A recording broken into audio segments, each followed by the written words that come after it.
Мамлекет башчысы Садыр Жапаровдун демилгеси менен ишке ашып жаткан 50 автардын 50 китебинин 70% чыгарылды. Анын 30% дүйнөлүк деңгээлдеги классикалык үлгүгө ээ болгон чыгармалардын котормолору болсо, калганы өздүк прозалар. Авторлордун дээрлик көпчүлүгү калеми такшалып, бирок каражаттын тартыштыгынан улам калктын калың катмарына сиңе албай жаткан таланттар. 80-жылдардан баштап дээрлик мындай массалык түрдө кыргыз тилинде прозалык чыгармалар чыкпаптыр.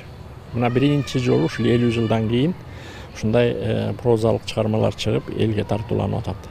Бул өзгөчө чоң тарыхый окуя керек болсочу, тарыхый окуя бул ушу президентибиз руханий адеп-акылыкка өзгөчө көңүл бөлгөндүгүнүн, адамдардын руханий жактан өсүшүнө өзгөчө көңүл бөлгөндүгүнүн башкы себеби да. Алгач китептер 1000 нускадан чыгарылган, бирок мамлекет башчысы ар бир китепканага жетсин деген тилек менен дагы каражат бөлдүрүп берген. Учурда чыгармалар 5000 нускага дейре чыгууда. Муну менен 4000ден ашык китепканаларга кенен жетет. Быйылкы жылы Кудай буйрса 100 жылдыкка 100 китеп деген дагы долбоор иштелип чыгып атат. Бул 100 жылдыкка 100 китептерди тандап бүтүп калдык Кудай буйрса. Анан атайын комиссия түзүп, ошол комиссия тандап атат да.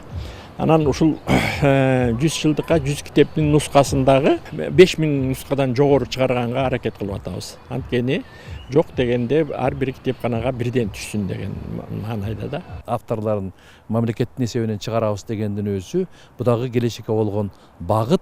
Ошол тандоо бир мыкты болуш керек да.